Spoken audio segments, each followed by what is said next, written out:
데살로니가 후서 2장 1절 2절만 읽도록 하겠습니다. 신약 335페이지네요. 제가 가진 성경은 다 찾으셔서 우리 한 마음으로 읽어봅시다. 데살로니가 후서 2장 1절과 2절입니다. 다 같이 시작. 형제들아, 우리가 너희에게 구하는 것은 우리 주 예수 그리스도의 강림하심과 우리가 그 앞에 모임에 관하여 영으로나 또는 말로나 또는 우리에게서 받았다 하는 편지로나 주의 날이 이르렀다고 해서 쉽게 마음이 흔들리거나 두려워하거나 하지 말아야 한다는 것이라.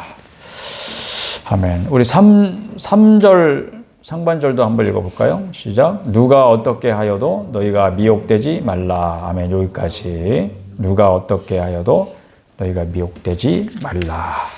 오늘 말씀의 포인트는 사실 여기가 되겠네요. 종말론이 유행했던 시기는 언제일까요? 전쟁과 기근과 그리고 막 사람들이 막 공포에 사로잡힐 정도로 막 엄청난 재앙 수준의 자연재해가 빈번하게 일어났던 그런 때였을까?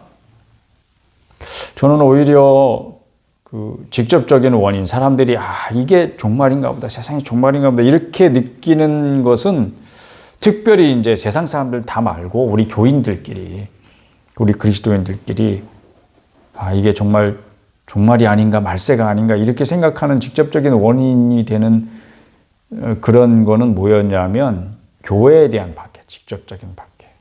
아니면 개인적으로 느끼기에 신앙생활 정말 어렵다 느끼는 그런 때가 아니었나. 그때 사람들이 이제 그 종말론에 관심을 가지게 되고, 관심을 가지게 되니까 그 이단들이나 그 정말 사기꾼들이, 종교 사기꾼들이 그런 사람들의 마음을, 심란한 마음을 이용을 해서 사람을 끌어모으기도 하고 자기 이익을 취하기도 하고. 그래서 오늘 말씀에서 보면 그런 사람들이 사용하는 방법이 영이나 말이나 또 뭐라고요? 편지. 이렇게 세 가지를 사도 바울이 언급을 했어요. 그때도 이미 사람들을 미혹시키는 데 사용하는 게 뭐라고? 영이라는 건 뭐냐면 그러니까 영적인 예언의 선포인 것 같아요. 예언. 야, 내가 하나님께로부터 이런 계시를 받았다. 라든지 하나님이 그러는데 몇 년, 몇 월, 며칠 날 주님께서 오신다고 하더라. 이런 거를 영이라고 말하고, 이제 말이라고 하는 것은 이제 설교를 얘기하는 거죠. 설득. 이런 거. 가모니솔로 속이는 모든 말, 모든 종류의 말. 그 다음에 편지. 그 당시 지금도 남아있는 그 옛날 고대의 문서 가운데 이게 가짜냐 진짜냐, 특별히 이제 성경과 관련해가지고 그런 문서들이 있어요.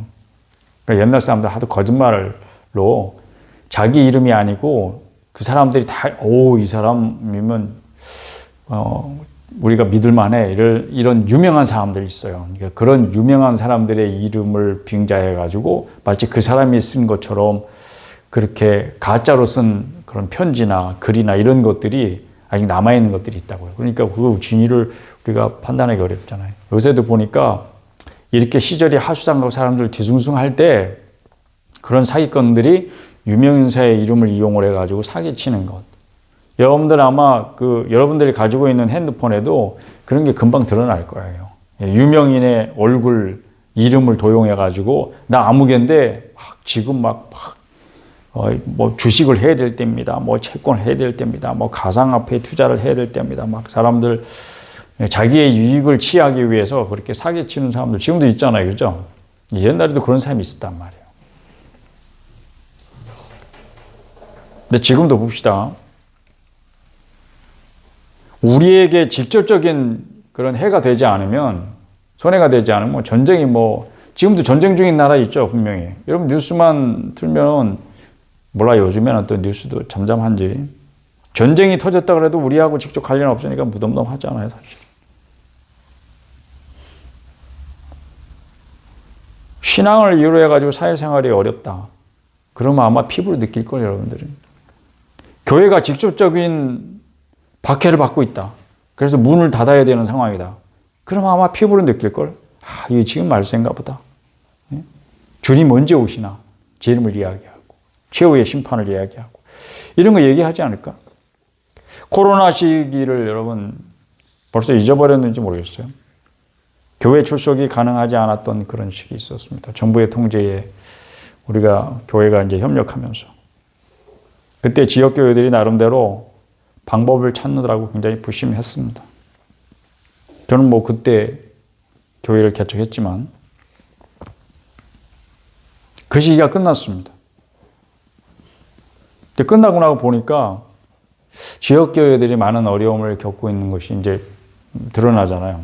뭐 통계적으로도 가시적으로도 이제 드러납니다. 그런데 두 가지 경우에 청년들이 많았던 교회하고 초신자들이 많았던 교회, 이가 특별히 어려움을 겪고 있다는 이야기를 선배 목사님께 얼마 전에 들었습니다. 그 이유가 뭘까요? 나름대로 이유를 찾을 수 있겠죠. 왜 그 사람들은 이제 더 이상 지역교회에 출석하지 않는가? 출석하지 않으니까 교회가, 출석교인이 줄을 때 교회가 실질적으로 어려움을 겪죠. 왜냐하면 지역교회는 모임을 위해서 존재하잖아요. 그리스도인들의 모임. 모여서 뭐예요? 예배 드리고, 또 공동의 기도 제목을 가지고 함께 기도하고, 또 전도, 선교를 위해 준비하고, 인적 자원이든지 물적 자원이든지 그렇게 자원을 한데 모으고, 그것을 어디로 하나님께서 흘려보내실 것인가 함께 고민하고, 이렇게 사역을 위해서 지역교회가 존재하는데 이제 더 이상 모이지 않는다. 어렵대. 정말 어렵대. 그런 얘기 하면서 저는 이제 그런 생각, 이렇게 생각해 볼 수 있잖아요. 어려움을 겪는 게 교회뿐인가? 거의 다들 어려움을 겪었는데, 그러니까 지역교회도 마찬가지죠. 지역교회가 뭔지 아시죠? 하여튼 뭐 동네마다 세워져 있는 교회들 있잖아요. 저희 교회들 포함해가지고 이제 운영난을 겪고 있어요. 그는 문을 닫는 게 맞지 않겠어요? 그걸 어떻게 해서는 이건 지극히 개인적인 문제예요. 그러니까 이거를 뭐 나라 전체가 나서서 구제해야 될 일이 아니에요. 이렇게 생각해 볼 수 있잖아요.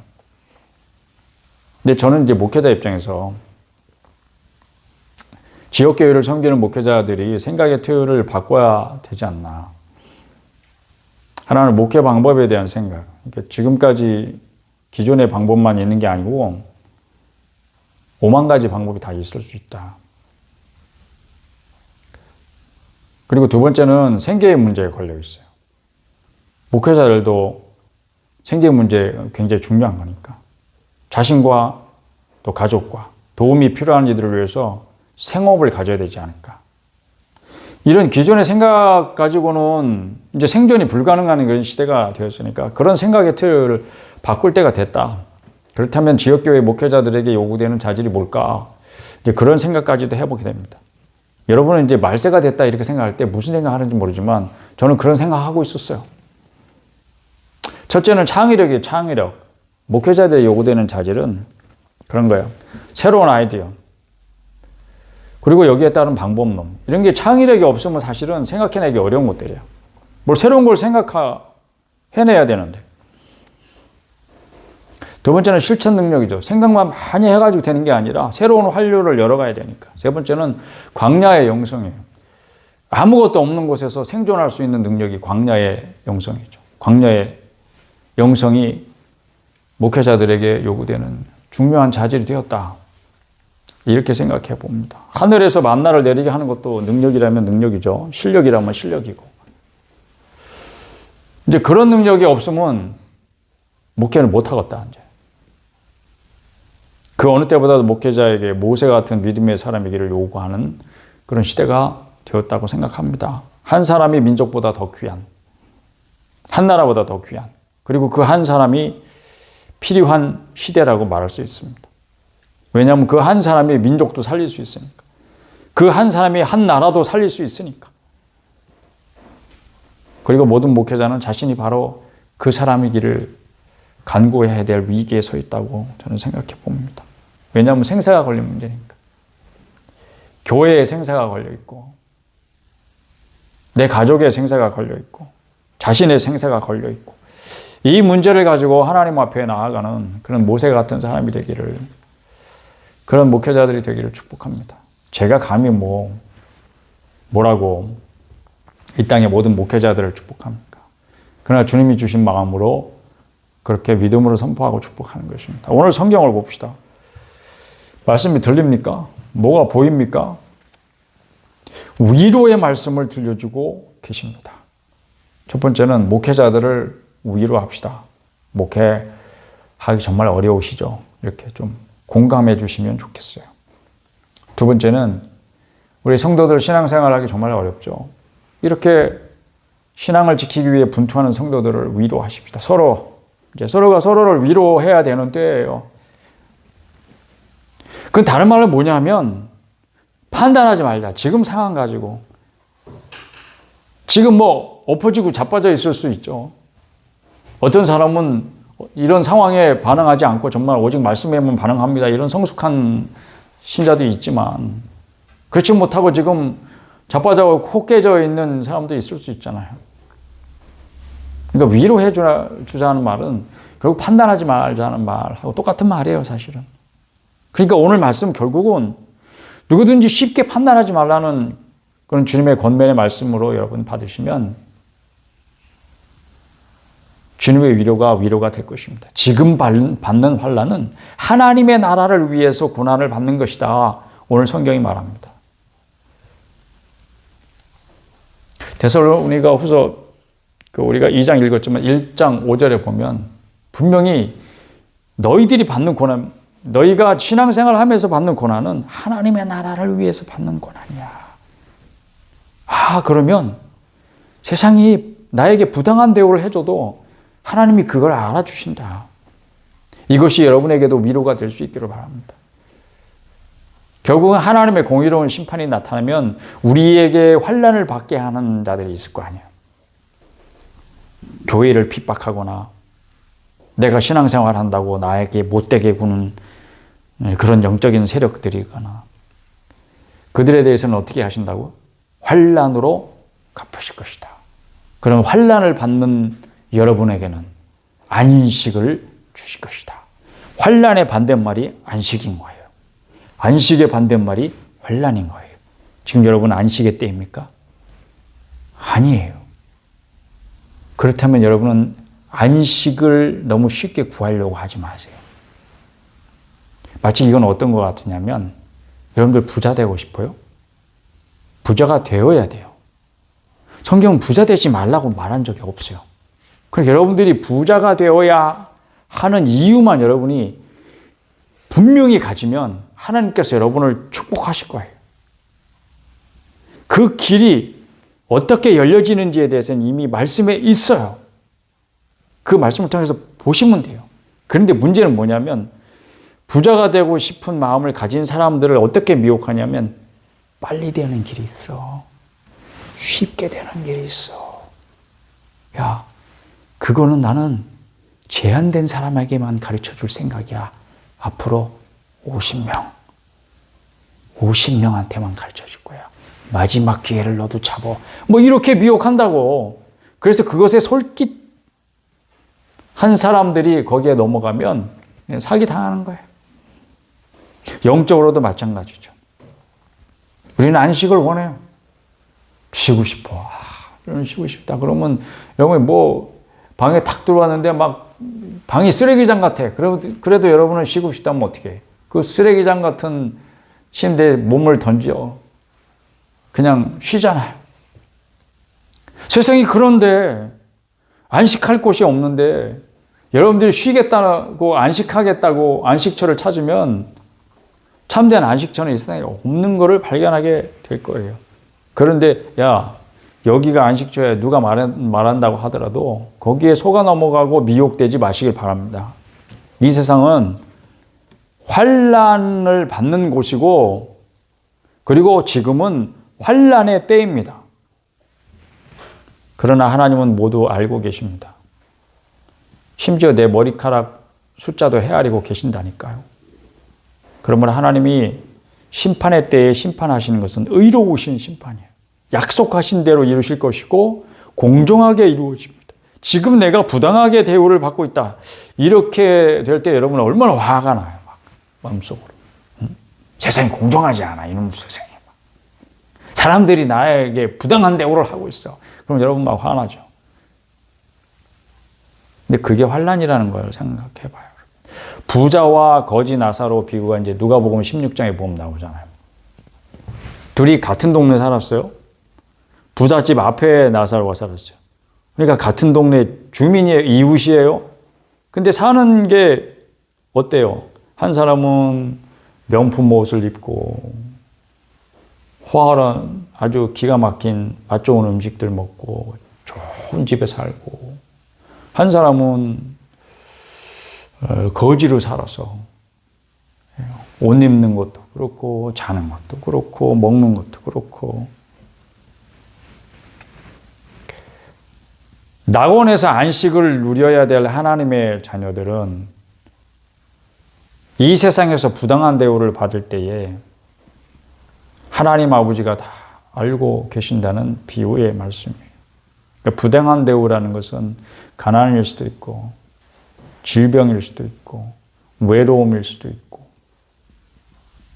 또 부당한 평가일 수도 있고, 하나님의 자녀들에게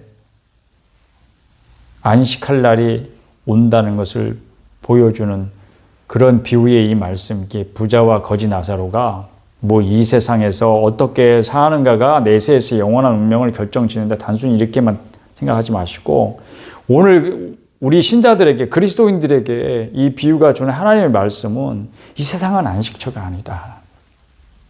너에게 안식의 날이 분명히 온다. 그리고 하나님은 네가 어떻게 지금 살고 있는지 다 알고 계신다. 보고 계신다. 그거예요. 그리고 영원한 안식에 들어갈 하나님의 자녀들이 이 세상에서는 어떤 고난을 받게 될 것인가. 그걸 너는 분명히 알아야 된다. 그것은 부당한 대우일 것이다.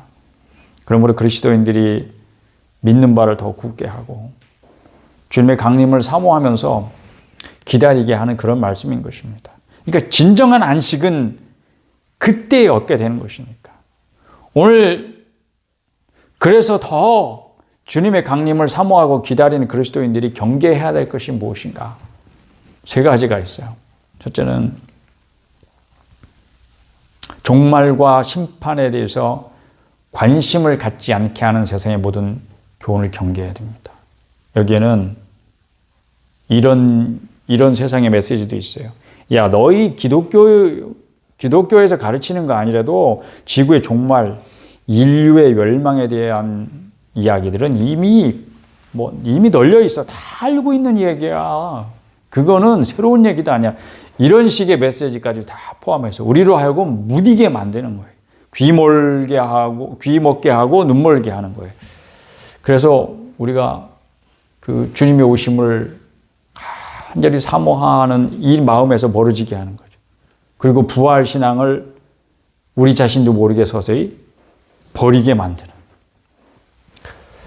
두 번째 경계해야 될 것은 이미 알고 있고 소유하고 있는 진리를 가치 있게 여기지 않는 무심함의 죄입니다. 이거 경계해야 됩니다.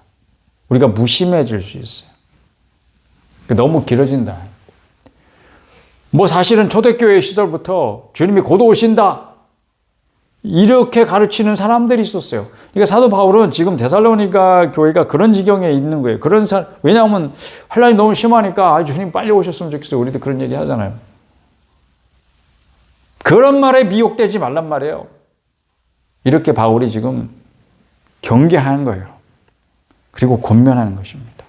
너희들이 생각하는 것처럼 그렇게 빨리 오시는 게 아니야. 왜? 아직도 때가 되지 않았어. 아직도 때가 되지 않았어. 그러니까 우리가 이미 알고 있는 그 진리가 이걸 끝까지 견뎌내지 못하는 사람들에게는 자꾸 오염이 되는 생각들에 의해서 우리가 정말 가치 있게 여겨야 되는 그런 진리들을 무심하게 생각하기 시작하는 거예요. 그리스도인의 구원은 하나님의 택하심 때문입니다. 그러니까 구원은 이미 그리스도의 대속으로 이루어졌어요. 그러니까 이것을 빼앗길 수가 없는 거예요. 빼앗을 자가 없는 거예요. 그만큼 안전한 거예요. 하나님의 구원은. 할렐루야. 아무도 우리의 구원을 빼앗을 수가 없어요. 그럼 우리가 뭘 바라봐야 돼요? 여러분으로 하여금 이 세상에 너무 어려움 때문에 정말 여러분들이 가치 있게 여겨야 되는, 여러분이 보물처럼 여겨야 되는 그 진리, 여러분이 소유하고 있는 이 구원의 진리, 그거를 가치 있게 여기지 않게 만드는 그런 무심함으로부터 깨어나시기 바랍니다. 세 번째는 세상에 일어나고 있는 일들에 대해서 필요 이상의 공포를 갖는 걸 경계해야 됩니다. 우리 3장 2절 한번 보실까요? 또한 우리를 부당하고 악한 사람들에게서 건지시옵소서 하라. 믿음은 모든 사람의 것이 아니니라. 3절 다 같이 읽읍시다. 시작. 주는 미쁘사 너희를 굳건하게 하시고 악한 자에게서 지키시리라. 그랬습니다. 여러분 무섭습니까? 세상이 너무 무서워. 너무 저 뉴스 시간마다 자꾸 보지 마세요.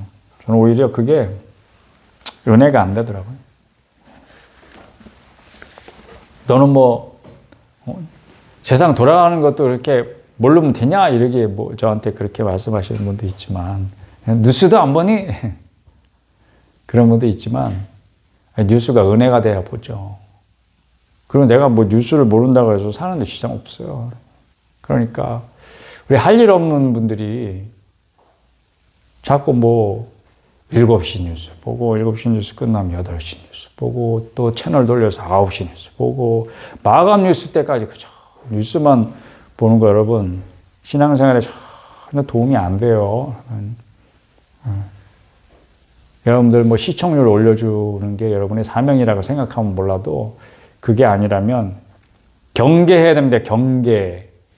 여러분들을 진리에서 여러분도 모르는 사이에 슬슬 떠나게 만드는 가장 쉬운 방법 중에 하나가 그런 미디어에 중독되게 만드는 거예요.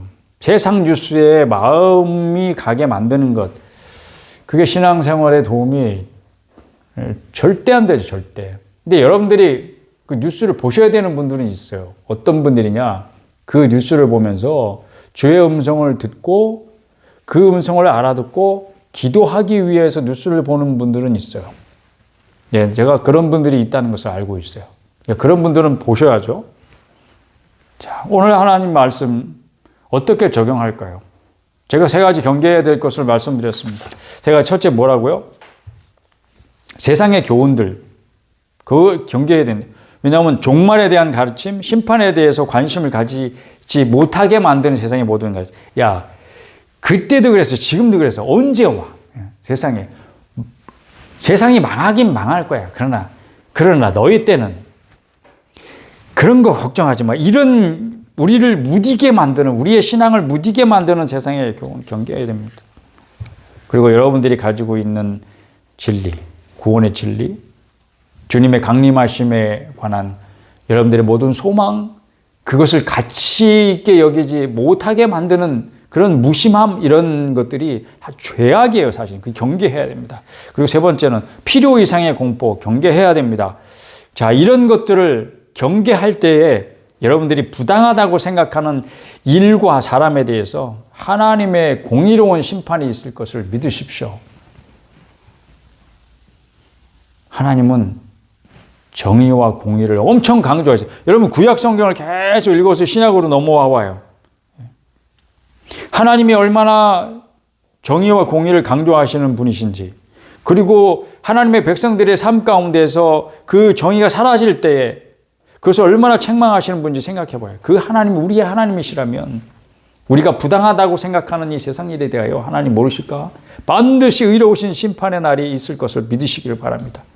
그러면 세상의 온갖 불의한 자들에 대하여 형벌을 분명히 내리실 것입니다. 그렇지 않다면 하나님 의로우시다고 말할 수 없죠.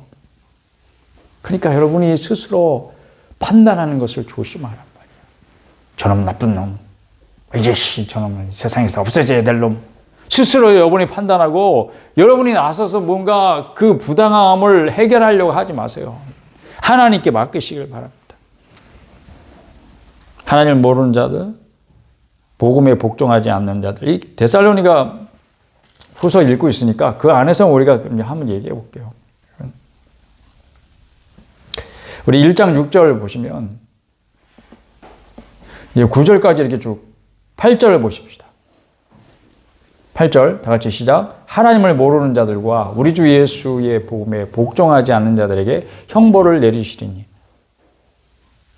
그 형벌을 언제 내린다는 거예요? 그때가 곧 올 거라는 것을 우리가 믿는 거예요. 그게 주의 강림하시는 날이에요. 주의 날입니다. 두 번째는 말세라는 사실 때문에 여러분 두려워하지 말고, 사람들은 희한하게 그 주제에 관련해서는 언제냐, 뭐 지금이 그때냐 아니냐 이런 데 관심이 쏠리는 것 같아요. 근데 그것 때문에 여러분들이 필요 이상의 두려움을 가지게 되면 어떻게 돼요? 예. 사기꾼들한테, 종교 사기꾼들한테, 혹은 온갖 사기꾼들한테 미혹되기 쉬워요. 공포는 사기꾼의 밥이 되는 좋은 미끼가 됩니다. 여러분들이 두려워하면 사기꾼은 여러분이 두려워하고 있는 그 사실을 파고들어서 접근할 거예요.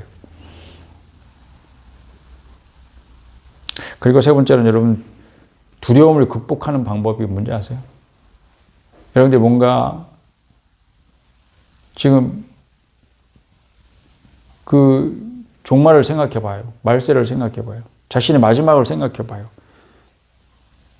사람들이 그 두려움을 느끼는 가장 근본적인 이유는 죽음에 대한 공포래요.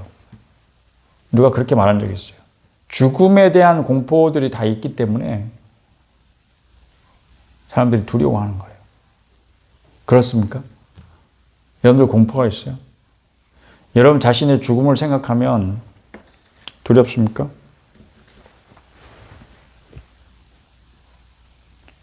그것을 극복하는 방법을 가르쳐 드릴게요. 기도하십시오. 왜 주님이 기도를 그렇게 강조하셨나? 깨어있어 기도하라. 주님께서 강조하셨죠. 그리고 주의 제자들이 교회를 향해서 계속 기도할 것을 강조하셨습니다. 왜 그랬을까? 이 세상이 주는 것은 우리로 하여금 두려움을 가지고 뒤로 물러가게 만들고 신앙에서 떠나게 만드는 것들 뿐이에요. 우리의 신앙을 돕지 않아요, 세상이. 그래서 기도하라는 거예요. 그 모든 두려움을 극복할 수 있는 방법으로 하나님께서 여러분들이 뭐 여러 가지 말씀하셨으면 그걸 어떻게 다 힘들어서 해요. 근데 한 가지만 붙들어라 그랬을 때 기도를 가르쳐 주신 것을 믿으시길 바랍니다. 여러분 뭘 기도해요? 오늘 데살로니가 후서를 통해서 사도가 3장 1절 이하에도 보면 주의 말씀이 확장되기를 기도해라 이렇게 권면하고 있습니다. 그리고 두 번째로는 여러분 자신을 위해서 악한 자에게서 지켜주시기를 기도하시기 바랍니다. 그리고 세 번째는 끝까지 흔들리지 않기를 기도하시기 바랍니다. 이런 거 정말 기도해야 된다는 거예요. 주의 말씀은 확장되어야 합니다. 우리가 사도행전에 보면 주의 말씀이 흥왕하여 이런 말씀을 여러분 기억하시죠? 그게 무슨 말이에요? 말씀이 인격으로 마치 사람인 것처럼 표현되어 있어요. 말씀이 막 자기가 막 자기 발로 막 걸어 나가는 것처럼 그렇게. 말씀이 점차적으로 확장되기를 기도하십시다. 여러분이 주의 강림을 기다리는 분이라면 이 기도가 정말 필요하죠. 왜냐하면 주님이 빨리 오시도록. 그렇죠. 두 번째는 그때까지 악한 자에게서 나를 지켜주시기를 기도해야 됩니다. 왜냐하면 악한 자들은 자꾸 나를 허물어뜨리잖아. 내가 가진 믿음을 시비를 걸고 그 믿음에서 떠나도록 자꾸 나에게 핍박을 가하잖아. 그러니까 악한 자에게서 나를 지켜주시기를. 또 그런 환난이 있다고 하더라도 나의 마음이 흔들리지 않기를. 끝까지 내가 믿음을 지킬 수 있도록 그렇게 기도해야 될 줄로 믿습니다. 여러분 자신과 여러분의 가족과 여러분의 교회가 그렇게 되기를 계속 기도한다면 여러분 그 기도는 반드시 응답될 줄로 믿습니다. 근데 여러분은 무슨 기도하고 있어요, 여러분? 제가 이렇게 기도를 바꿔보세요. 이렇게 말하고 싶어요. 근데 기도를 바꾸라는 말은 지금까지 여러분이 하고 있는 기도는 그건 기도도 아니야. 이거 엉터리야. 그런 거 이제 하지 마. 이런 이야기가 아니에요. 이것도 하고 저것도 버리지 말아야 한다. 그런 말이에요. 여러분의 기도의 영역을 확장시키는 시켜보라는 그런 말씀인 것입니다. 여러분 지금 기도하고 있다면 그건 좋은 거예요. 그건 정말 좋은 습관이고 그리스도인의 생활에 있어서 기도는 빼놓을 수 없는 필수적인 의무이기도 하고 자녀로서의 권리이기도 하고 여러분이 가지고 있는 영적인 무기이기도 하고 그는 어떻게 말해도 지나치지 않아요. 여러분. 기도는 좋은 것입니다. 그러니까 여러분이 무엇을 기도하든지 하나님은 들으십니다. 여러분이 한 기도는 하나님이 다 들으셨습니다. 반드시 응답될 것입니다. 뭐 하기만 하면 받은 줄로 믿기만 하면 그대로 되리라. 할렐루야. 그러니 여러분이 어떤 기도를 하든지 그것도 버리지 마시고 그리고 이제 제가 부탁된 이 세 가지 오늘 말씀을 통해서 여러분에게 권면한 이 세 가지 그것도 여러분들이 기도하기 시작하시면 기도의 영역이 이렇게 확장되는 거죠. 할렐루야. 그 모든 생활에 하나님의 사랑을 믿으시길 바랍니다. 우리가 이렇게 할 수 있는 것은 우리가 사랑받는 하나님의 자녀이기 때문에 자녀의 권세를 가지고 있어서 기도할 수 있는 것이죠. 여러분, 그러니까 거지 같은 그런 간절한 심령으로 하나님 이거 안 되시면 나 죽어요. 그런 심정으로 기도할 수 있어요. 그렇지만 그 기도가 응답되리라고 믿는 것은 하나님의 약속이 있기 때문이죠. 그러니까 우리는 권세를 가지고 기도하는 것입니다. 그것은 하나님의 사랑을 믿는 자에게만 주어지는 권세인 거죠. 할렐루야. 그래서 여러분들이 이 모든 일을 믿는다면 어떻게 해야 되겠습니까? 말세를 당한 성도가 가져야 될 마음가짐, 주님의 강림하심을 믿고 기다리는 그런 성도라면 가져야 될 마음의 태도, 그것은 오늘 여러분이 할 일을 힘을 다해서 하는 것입니다. 그게 주의 강림하심을 기다리는 성도에게 주는 아주 중요한 교훈입니다. 너 준비됐어? 해보시오. 지난주에 제가 설교를 마무리하면서 여러분에게 권면의 말씀을 다시 기억해 보십시오. 허리에 허리띠를 매십시오. 깨어 있으세요. 등불만 준비할 게 아니라 기름도 준비하세요.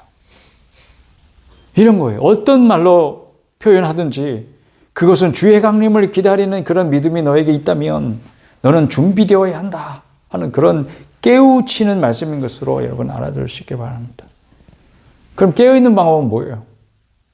자지 말고 일하는 거지. 깨어있어서 뭐 계속 멀뚱멀뚱 하고 있으라는 얘기예요? 네? 깨어있으라는 얘기는 뭐예요? 기도도 우리가 해야 될 거룩한 일 중에 하나죠, 여러분. 그리고 그렇게 기도하는 마음으로 여러분들이 깨어있어서 할 일이 무엇인지를 생각해야 됩니다. 왜?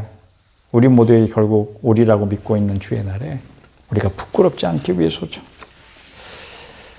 쇼츠 영상 중에 시니어 이렇게 나이 드신 분들한테 젊은 날에 자기에게 해주고 싶은 말이 뭡니까? 이렇게 물어보는 인터뷰 영상이 있더라고요. 물론 이제 우리나라는 아닌데 외국 사람들인데 거의 다 백인들이더만 내가 보니까. 근데 그 말을 쭉 듣다 보니까 이렇게 저렇게 얘기하는데 두 가지 공통점을 제가 느낄 수 있었어요. 하나는 뭐냐면 후회할 짓 하지 마. 이게 나이가 들어보니까 젊은 날에 그때 뭐 10대, 20대 때 젊은 자기한테 그 말을 해주고 싶은 거예요. 후회할 짓을 하지 마. 두 번째는 시간을 아껴라. 이거예요. 그래서 저는 옛날 격언이 생각났어요. 왜냐하면 기회란 놈은 앞에만 머리카락이 있대요. 뒤에는 민대머리. 그러니까 지나고 나면 붙잡으려고 해도 그 머리통을 잡을 수 없어요. 그러니까 기회가 올 때 앞에서 잡아라. 이런 격언이 생각난 거예요. 여러분은 여러분 젊은 시절에 여러분 자신에게 무슨 말을 해주고 싶어요? 저는 좀 고민을 좀 더 해봐야 될 것 같아요. 주의 말씀에 순종하는 것이 이상한 게 아니라, 그러니까 신앙생활 나 하면서 야, 너는 어떻게 그 말씀에 순종을 그렇게 할 수 있어? 하는 게 이상한 게 아니라 순종 안 하는 게 부끄러운 일이에요, 여러분. 종말에 어떤 일이 일어날 것인가? 성경 많이 말하고 있지 않아요? 근데 거기다 관심 가지고 떨지 마십시오. 그럼 어떻게 생각해야 되느냐? 생각 정리를 오늘 여러분과 함께 제가 하고 있는 거예요. 종말이라는 것은 여러분이 기다리지 않아도 반드시 옵니다. 그저께도 저희 집 그 건너편 집에 초상이 나가지고, 초상이 났나 봐요. 하여튼 뭐 표시는 없었는데, 요새는 뭐 옛날 같이 아주 제가 어렸을 때 기억에도 초상 난 집에는 이렇게 그 등을 밖에다, 문 밖에다가, 집 밖에다 이렇게 걸고 그랬잖아요. 그래서 아, 저 집이 초상 났나 보구나, 이렇게 동네 사람들이 다 알고 그랬었는데, 요즘 워낙 조용하니까. 근데 단지 그 앞에 장의차가 커다란 버스가 쏘고 뭐 검은 상복 입은 식구들이 왔다 갔다 하고, 그래서 초상 난 줄 알았죠. 바울의 권면도 신자들이 승리를 얻기까지는 오래 끄는 전투를 이겨내야 할 거라, 그런 뜻입니다. 오늘 성경 읽어서, 성경을 읽으면서 그걸 바르게 여러분이 캐치하셔야 돼요. 얼마나 오래 걸리는 전투냐? 맞습니다. 개인적으로는 죽음에 이르기까지 그 전투가 계속될 거라, 그런 이야기입니다. 제가 설교하기를 주의 강림 어쩌면 우리가 살아있는 동안에 이루어질지도 모르겠다, 이런 설교를 한두 번 한 적이 있어요. 제 기억에도. 그건 정말 제가 무슨 계시를 받아서 한 얘기는 아니었고요. 그냥 저의 바람.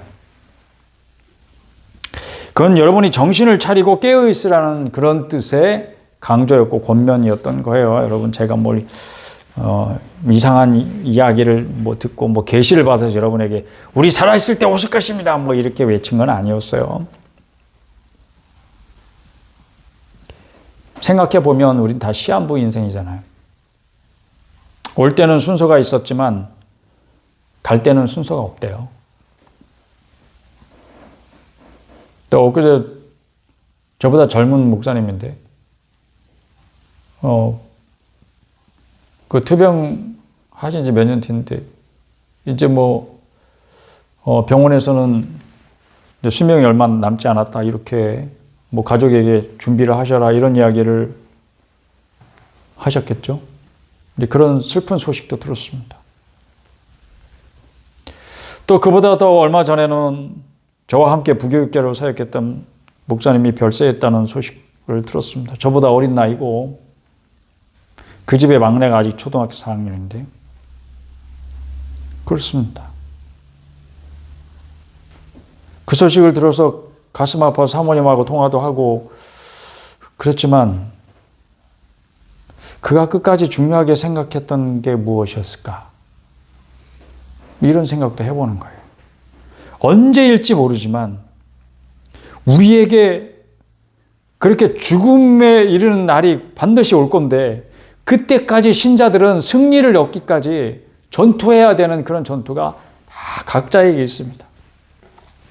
얼마나 남았을까요, 여러분? 생각보다 깁니다. 여러분. 생각보다 길어요. 내일을 기다리는 자에게는 오늘도 지겨워요. 너무 시간의 길이라는 게 물리적으로 똑같지 않단 말이에요. 선한 일을 하다가 낙심하지 마세요. 주의 일을 하다가 낙심하지 마세요. 신앙생활 하다가 낙심하지 마세요. 언제까지 이런 어려움이 계속되어야 되는가? 이런 생각하다 보면 낙심하기 쉽잖아요, 여러분. 아무리 극심한 어려움이라도 그것이 끝나지 않으면 인내하라고 말씀하셨겠습니까? 사랑하는 여러분, 결론을 맺겠습니다. 우리 주의 강림을 기다리는 여러분에게 그냥 뭐 이렇게 하세요, 저렇게 하세요, 그보다도 그 열문화, 이 문화 비유, 달란트 비유라고도 할 수 있겠지만, 저는 오늘 문화 비유를 생각해 볼 것을 부탁을 드립니다. 우리가 반드시 주인과 결산해야 되는 날이 온다. 첫 번째. 그리고 두 번째는 우리가 다 한 문화를 받은 사람들이다. 그런데 그 한 문화 받은 걸 가지고 이걸 가지고 장사를 열심히 해가지고 10문화를 남겼든지 5문화를 남겼든지 주인한테는 다 뭐다, 이게 지극히 작은 것에 불과하다는 것을 생각하시면 좋겠어요. 그러니까 여기서 막 어떻게든 막 열심히 살아가지고 남들이 막 두 개, 세 개 가지고 벌벌거릴 때 나는 얼마나 남겨있지 뭐 이렇게 욕심껏 살아도 결국 주님 앞에 가면 다 지극히 작은 것일 뿐이에요. 많이 남기면 많은 상 받고요. 적게 남기면 적게 받을 거라는 그런 뜻이 아니에요. 너무 그렇게 막 상, 벌 이런 데만 관심 갖지 마세요. 다만 이렇게만 생각하면 좋겠어요. 한문화를 받았는데 그걸 가지고 그대로 주인한테 가서 여기 있어요 라고 하는 건 안 되겠다. 이런 생각인 거죠. 우리 다 주인에게 한문화 받아 그것이 무엇이 됐든지 이 세상에서 살아가는 기회가 주어져 있는 동안에 뭔가를 남겨야 되겠다 이거죠. 그것이 얼마 됐든지 그게 뭐가 됐든지. 그러니까 여러분이 뭐 더 소원하는 거는 있겠지만 더 좋아하는 거는 있겠지만 하고 싶은 거 있겠지만 그것이 무엇이든지 뜻대로 안 되잖아요. 그러니까 내가 원하는 거는 아니지만 어떤 일을 하게 되는 경우가 있잖아요. 제가 뭐 원해서 목사가 된 것은 아니에요. 부득이하게 됐습니다. 주님의 강권적인 역사가 있으셨죠. 근데 뭐 저는 그렇다고 해가지고 제가 지금 내가 이걸 왜 해야 돼? 지금 그 생각을 하고 있는 건 아니에요, 여러분. 자원함으로 기쁨으로 하고 있어요. 성도들이 뭐 몇 명이 됐든지. 그런 거 생각하면 사람이 낙심해지기 쉽잖아요. 그렇지만 그런 생각 하지 않고 내게 주어진 일이니까 이 일에 대해서 내가 주님 앞에 가서 결산을 해야 된다고.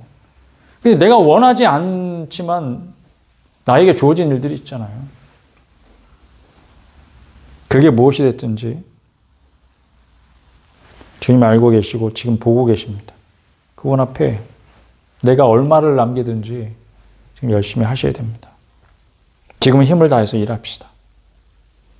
우리가 들어가게 될 천국에는 수고할 일이 더 이상 없습니다. 수고는 어디서만 하는 거예요? 여기 지상에 있을 때만 하는 거예요. 그래서 여러분에게 지금 중요한 일이 뭡니까? 지금 그 일을 하십시오. 그 일을 게을리하면 지금 근데 여러분들에게 중요한 일이 있을 거 아니에요. 여러분이 힘을 다해 뭔가를 해야 되는데 실제 사는 거 보면 그렇지 않다. 여러분이 그 일을 게을리하고 있다. 그게 무슨 말인지 아세요? 사람들이 어떻게 받아들이는지 아세요? 너는 믿음이 있다고 하지만 그 믿음이 가짜구나. 이렇게 받아들이는 거하고 똑같아요, 여러분. 그러니까 내가 말로는 그렇게 안 하지만 내 삶으로 그렇게 말하는 거예요. 세상아, 내가 갖고 있는 믿음은 사실은 아무것도 아니야. 나는 교회 다니지만, 난 예수 믿지만, 내가 하나님의 자녀라고 하지만 너희들은 나 신경 쓸 거 없어. 내가 가진 거 아무 가치가 없는 거야. 이렇게 말하는 거와 똑같은 거예요. 여러분이 믿고 있는 바가 무엇인지 스스로 다시 딱 정리를 딱 생각 정리하고 그 다음에 그 외의 일들은 다 버릴 수 있기를 바라요. 버릴 수 있는 대로 다 버리고. 왜냐하면 이게 생각 정리라고 하는 게 버리지 않으면 사실 정리가 안 되잖아요. 그러니까 우리의 생각도 온갖 잡다한 생각들 막 정보와 지식과 막 생각들이 막 이렇게 막 지저분하게 있으면 정리가 안 되는 거죠. 여러분들이 정말 중요하게 생각하는 것이 무엇이든지 그것을 붙들 수 있기를 바랍니다. 그리고 주님 앞에 나아가는 거죠. 주께서 강림하심으로 얻게 될 그 영광은 오직 그리스도의 십자가 앞에 나아가서 그 십자가를 바라보고 그것을 자기의 것으로 받아들인 사람에게만 주어지는 영광입니다.